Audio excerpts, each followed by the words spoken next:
Hello everyone, welcome to StudyIQ English. The West Asia is in the news again. Yes, Israel is in the news again, but this time not because of the breakdown of the 20-point peace process initiated by President Trump, not because of the Sharm el-Sheikh summit in Egypt, the Israel-Palestine peace summit. No. Also not because of the prolonged war in Gaza.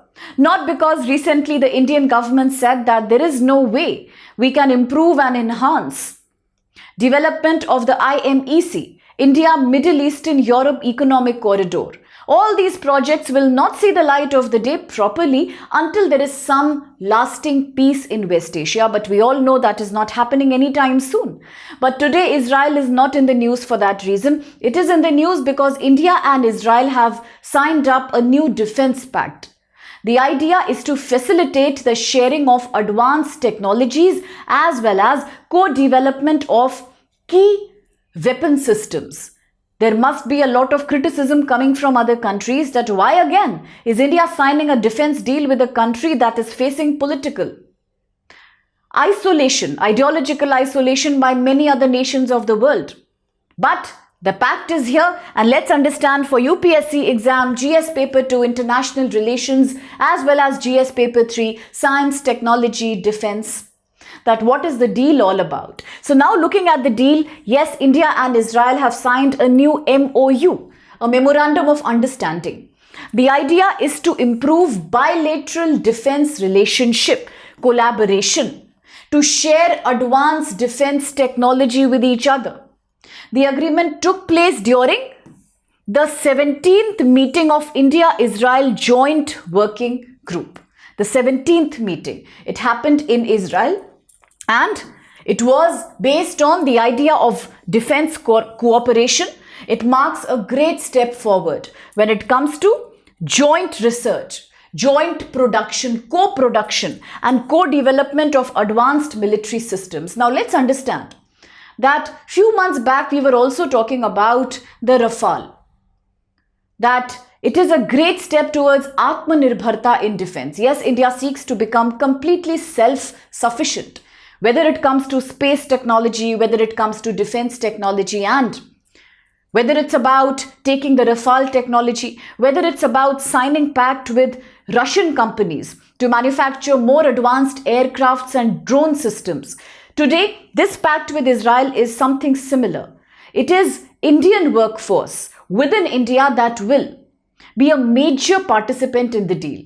Yes, it will be about domestic, indigenous production of many of these defense parts and equipment. So therefore, although we are signing up for latest technologies, we are importing the most sophisticated technology in defense, but a majority of the manufacturing process will be delegated within India, and that's quite in line with Atmanirbharta, self-sufficiency, the idea of creating more employment in India, the power of self-manufacturing. So now comes this deal for sharing of key weapon systems. And what are the focus areas of this new cooperation? It will be about joint research and production of advanced weapon systems, training and industrial cooperation, then technologies such as artificial intelligence. We recently also saw how US, under the garb of protectionism, under the garb of America First policy, had also hesitated or shown a major hesitation in sharing AI chip fabrication technology with countries like India. And that's where India understands that we have to diversify our partnerships and diversify our markets, whether it's about AI, whether it's about rare earth materials. And now with Israel, yes, the deal is also to work towards collaboration in artificial intelligence. Another rising area is cyber security. Every day in the morning newspaper class, we talk about how in the area of defense, the warfare technologies have also changed, and the students who regularly take this class, I'm sure you can relate to what I'm saying.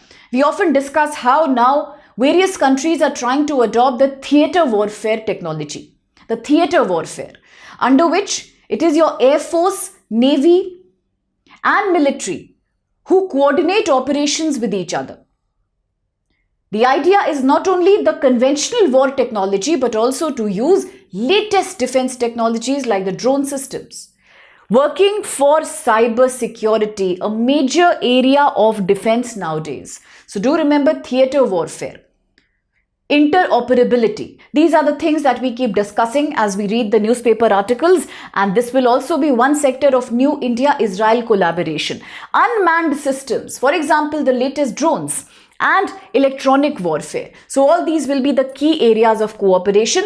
Both the countries also decided to now cooperate in innovation, encouraging the more startup ecosystem to work towards research, including private companies and private industries in the area of defense innovation. Newer, smarter technologies of war are now to be created through the participation of young entrepreneurs, startups, and private companies. And this new cooperation is quite in line with India's goal of Atmanirbharta, self-reliance, as India now has the vision of becoming Viksit Bharat or developed Bharat by 2047. So it is quite in line with that agenda, okay, in terms of defense production and technology modernization. Now, this new pact is also about strengthening each other's support, seeking more support, more collaboration when it comes to shared threats, a threat that India and Israel feel both of them equally experience, and yes, that is the threat of terrorism. In fact, the latest India's foreign policy change, foreign policy twist towards Taliban is also in line with that. We have spoken about this in detail in the morning newspaper classes, that why is India welcoming and making friends with the Taliban 2.0, the new wave of Taliban in Afghanistan right now. And on that note, let's remember that India is Israel's largest arms buyer. That means India is Israel's largest weapons buyer and primary customer for military hardware. So let's remember the bilateral relationship in defense is already very strong. Yes, India is the largest purchaser, largest buyer of weapons from Israel. According to a data given by SIPRI, India accounted for 37% of Israel's defense export. That's from 2019 to 2023. And then India has spent $1 billion every year on purchasing Israel-made weapons, making it Israel's most significant and reliable arms market.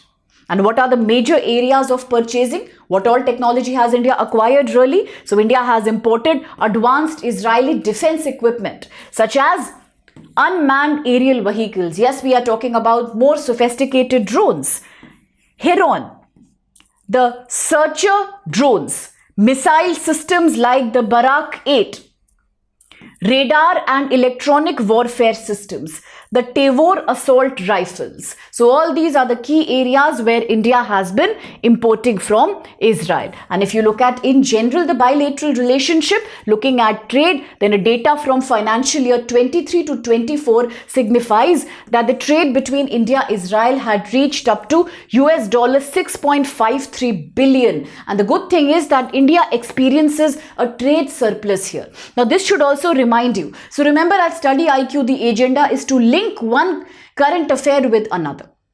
Without cross-linking of current events, there is no way we can remember them. So one trigger should remind you of something else. Talking about trade surplus, yes, we had discussed it when we were doing a video on ASEAN, as the latest ASEAN summit had taken place in Kuala Lumpur, Malaysia. That's when we discussed why did India walk out of the RCEP. The main reason was that India was experiencing a trade deficit with RCEP countries.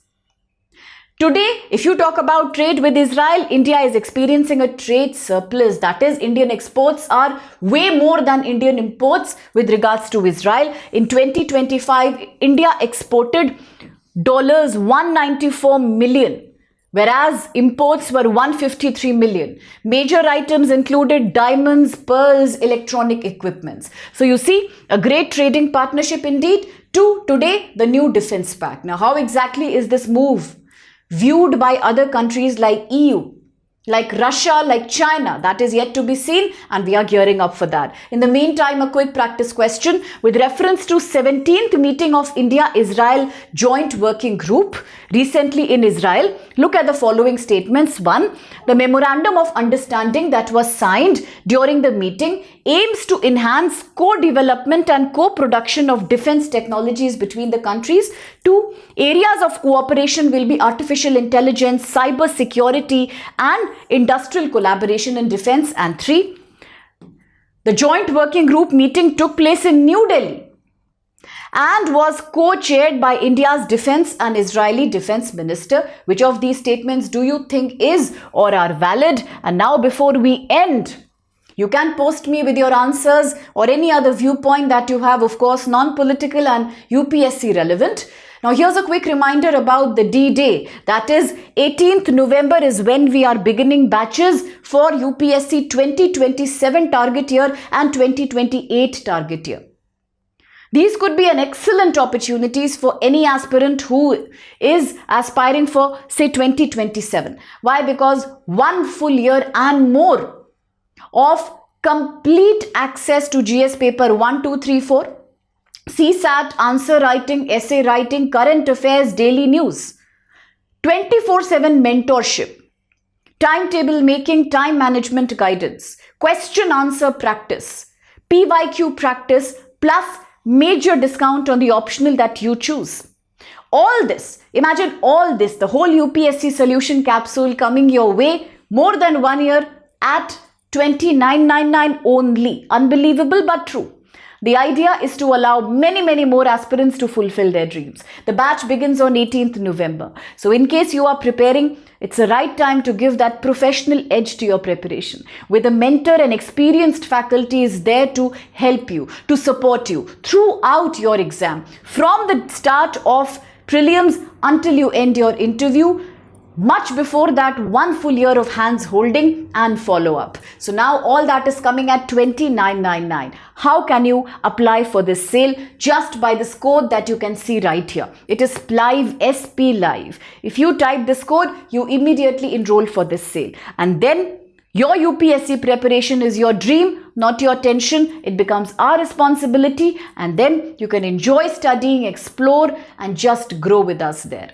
And for those who are writing the exam in 2028, again for you as well, 18 November is when the batch is beginning. I know 2028 is far away, but with too much syllabus and too many things to remember, answer writing practice, and a whole series of topics to cover, this could be a great chance where just at rupees 34,999, you get more than 1.5 years of professional guidance with us. Mentors to support you, to stand by you, and to cover all your GS syllabus 1 to 4.